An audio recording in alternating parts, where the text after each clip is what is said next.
The Asylum of the Grotesque. Olivia.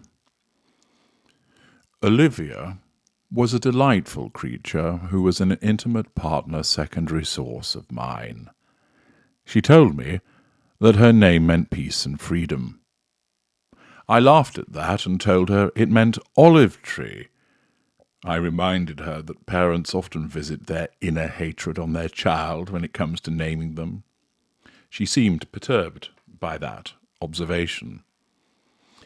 "But they didn't do that to you. You have such unusual and noble names," she responded, issuing her flattery. "You think? My mother looks on those around her with hatred, undiluted, unremitting hatred," I explained to Olivia as we sat opposite one another. I took a sip of my drink and then set it down before rising to my feet and walking to the hearth. Seeing the world through hate-filled eyes is a perspective that is all too common in today's society, I explained. Hatred is a powerful and destructive emotion that can cloud one's judgment, distort the perception of reality, and lead to harmful actions for those weak enough to be affected by it. But what is it really?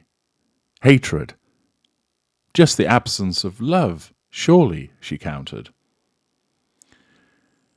I indicated for her to be silent, not unpleasantly, as I continued to explain. I would now explain to her what I understood, her kind understood, by hatred, which is only part of the journey to a full and complete understanding of what hatred truly is. Hatred is a strong and intense emotion, characterized by a deep-seated animosity towards a person, group, or idea, I explained.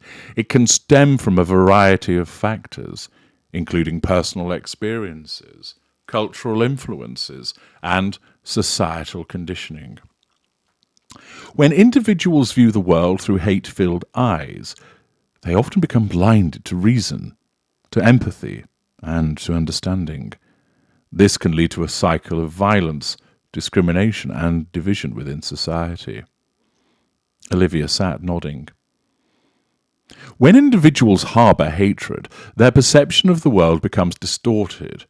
They tend to focus solely on the negative aspects of the object of their hatred, ignoring any positive qualities or alternative perspectives. This narrow-mindedness prevents them from seeing the complexity and diversity of the world, leading to a skewed understanding of reality. For example, someone who hates a particular ethnic group may generalize and stereotype all members of that group, failing to recognize the individuality and unique experiences of its members. I continued, warming to my theme. Olivia looked on in rapt attention. Hatred often stems from a lack of empathy towards others.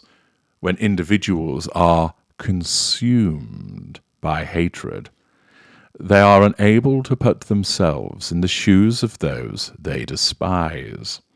This lack of empathy prevents them from understanding the experiences, struggles, and humanity of others.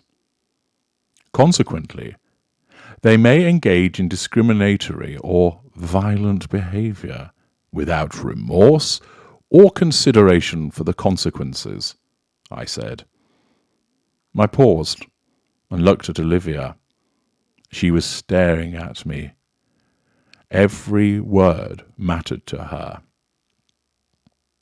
For instance, I continued, someone filled with hatred towards a certain religious group may commit acts of violence against its members, disregarding the pain and suffering that they inflict.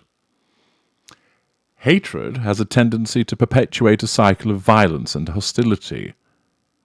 When individuals view the world through hate-filled eyes, they often seek to inflict harm upon those they despise, This can lead to retaliatory actions, fueling the cycle of violence and deepening the divide between different groups. For example, in conflicts driven by hatred, each act of violence from one side is met with an equally violent response from the other, resulting in a never-ending cycle of destruction and suffering. Seeing the world through hate-filled eyes is a destructive perspective that hinders understanding, empathy, and progress. Hatred distorts one's perception of reality, leading to a narrow-minded and biased view of the world. It also erodes empathy, preventing individuals from recognizing the humanity and experiences of others. Hatred perpetuates a cycle of violence and hostility, deepening divisions within society. Overcoming hatred requires a conscious effort to foster empathy, understanding, and tolerance by promoting dialogue, education, and compassion. We can work towards a more inclusive and harmonious world. That is how you see hatred, is it not? I asked expectantly. Well, began Olivia with some hesitation. I felt my disappointment began to form inside of me. I think what you have said is right, and I think this is what you have learned, isn't it? I said nothing, interested in where she was headed. I've always known what hatred is, but my kind of hatred is different to what you understand it to be, I told her. How can there be two types of hatred? She asked. Oh, most readily, I assured her. But hatred is hatred, she said, and people are people, I replied with a low laugh. She left her seat and walked towards me, taking my face in her hands. I was tempted to remove myself from her as a consequence of that intimate act, but I fought the urge. She looked into my eyes. The care flowed from her.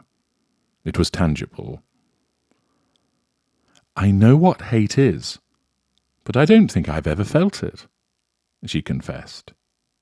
Really? I asked with interest. Then perhaps we ought to change that. In that instance, I saw the flicker of fear manifest in her eyes and felt the delicious surge within myself. How could I resist teaching you? I asked, speaking more to myself than to Olivia, as I took her hands slowly from my face and, holding one, led her to the bedroom.